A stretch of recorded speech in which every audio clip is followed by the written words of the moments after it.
We are not slaves of our genes, we are masters of the gene.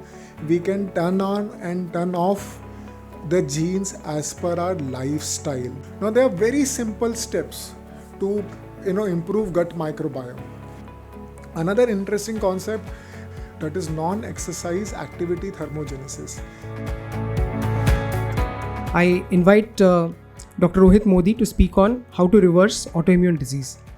Now, what do I mean by holistic approach? Whenever we are looking at reversing a chronic illness like autoimmune condition, I would say there are three major pillars to it. One is the whole food plant-based diet, which my previous speakers have extensively spoken about. Then there is an aspect of physical activity, and then there is a mind aspect, which you can term it as mindfulness, mind relaxation, whichever way you're comfortable with. The major work which has been done, which inspired me a lot, is Dr. Brooke Goldner's work. Amazing lady. She herself had lupus. She reversed it, and now she has formed a proper protocol. She has written a wonderful book, which is known as Goodbye Lupus. I would really recommend all to read this. Now, the first and the foremost, what is whole food plant-based diet? It means we are eliminating the processed food, animal food, refined oil, and focusing on plant-based diet, especially a good proportion of salads. A good way to start is increasing the raw food amount in your diet from probably 20-30% to the 50 or 60% mark. And a power plate concept, which has been promoted by PCRM, Dr. Neil Barnard's group, suggests that if we have a good quantity of grains, fruits, vegetables and legumes in a decent proportion in our diet, we are able to get all nutrients and minerals except vitamin B12 and D3, which a lot of, I feel, my non-vegetarian patients are also deficient in, which requires supplements. There is a nutritarian diet concept by Joey Fullman, which is on similar lines, and he speaks about different food groups, which he says G-bombs, which includes greens, beans, onions, mushrooms, berries and seeds. Now, Dr. Brooke Goldner has basically made it very simple. What she is focusing is that if we have enough quantity of raw greens with flax seeds or chia seeds, which are amazing source of omega-3 fatty acids, which are anti-inflammatory in nature. I'm going to also discuss a bit more about the anti-inflammatory action in the subsequent slides. This combination is the one which reverses the illness. For a very simple way to understand is, if you're having green leafy vegetables, they are very high in carotenoids and fat-soluble vitamins. So if you have got an unprocessed source of fat which can help us increase the absorption of these carotenoids and fat-soluble vitamins, it can be a game changer. And that's what we are looking at. And then add a fruit for flavor. Now we have to understand the sources of inflammation. One is the primary source of inflammation is arachidonic acid. Now in a med school, we always found out ways to control inflammation once it has set in. But we were not taught what was the source of inflammation. And the source of inflammation, one of the important sources, is our food plate itself. And arachidonic acid is one of the precursors for a lot of inflammatory mediators.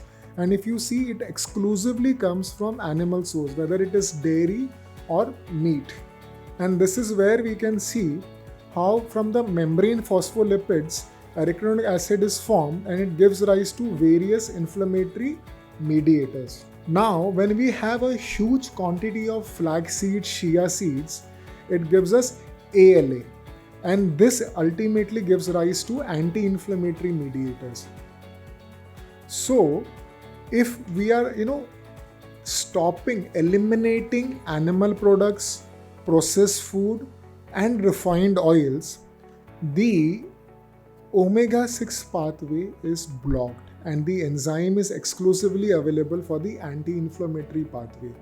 That's where, when you're stopping the inflammatory intake and you're taking in the anti-inflammatory intake in a very large quantity, especially flaxseed, chia seeds, your body starts reversing the inflammation.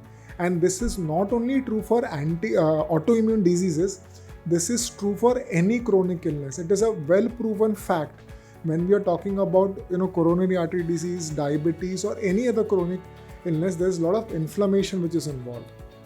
Now, another study which was done was effects to see the effects of very low fat vegan diet. Basically, the study focused on raw plant based diet in patients with rheumatoid arthritis. So there was a decrease in fat, protein, energy, and a significant increase in carbohydrate intake. But mind you, this is complex carbohydrates. These are not refined or processed carbohydrates. And all the measures of rheumatoid arthritis decreased significantly. Weight reduced, CRP also decreased, RA factor also decreased. ESR was unchanged. So low glycemic, high fiber, low protein diet could mediate inflammation by decreasing pro-inflammatory genes. We are not slaves of our genes, we are masters of the gene. We can turn on and turn off the genes as per our lifestyle. We can live by design, not by default.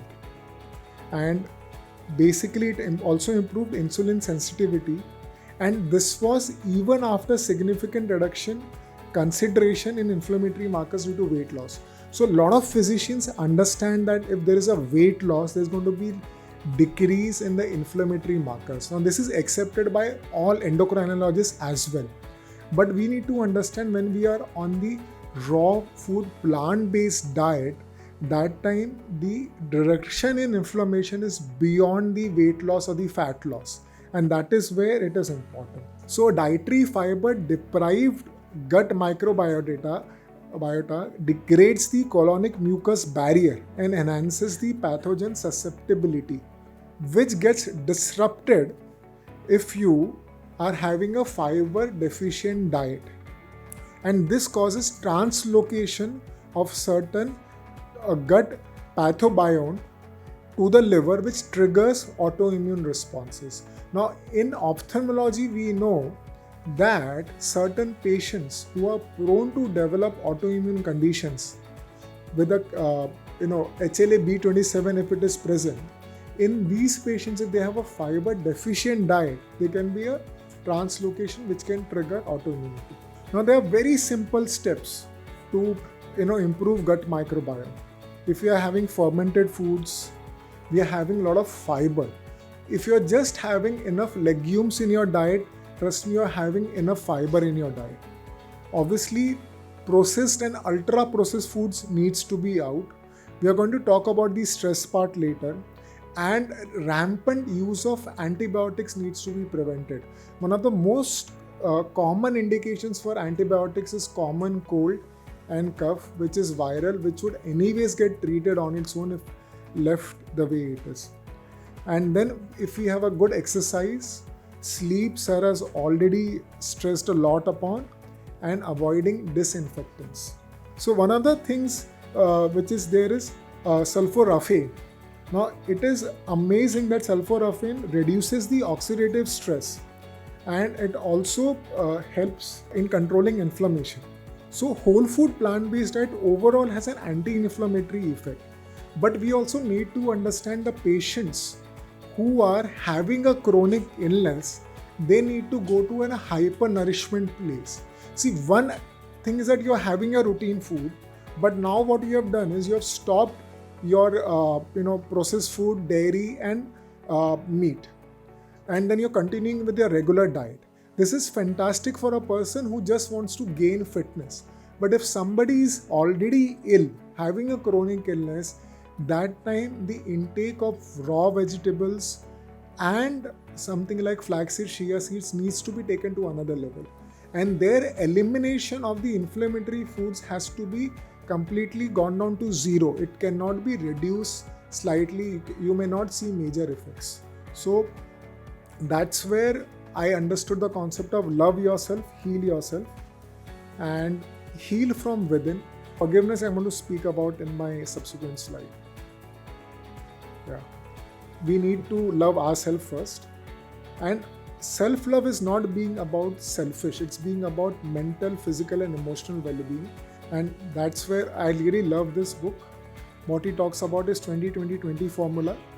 20 minutes of rigorous exercise, 20 minutes of meditation or being in silence, and 20 minutes of sharpening the saw, reading a book or something. One of the things which I really love, a simplified form of HIITT, a nitric oxide dump. It's an anti-gravity exercise, so your major muscle masses gets activated, and it can be done in 15 minutes. You can do it in a washroom, your cabin, anywhere. And morning we are fasting, sugar starved. So if you are doing a zone 2 exercise, I recently came to know about zone 2 because I was running. So more likely to burn fat, and you may have a more heavier breakfast, and you tend to eat mindfully because you have worked out, so you tend to eat more healthy.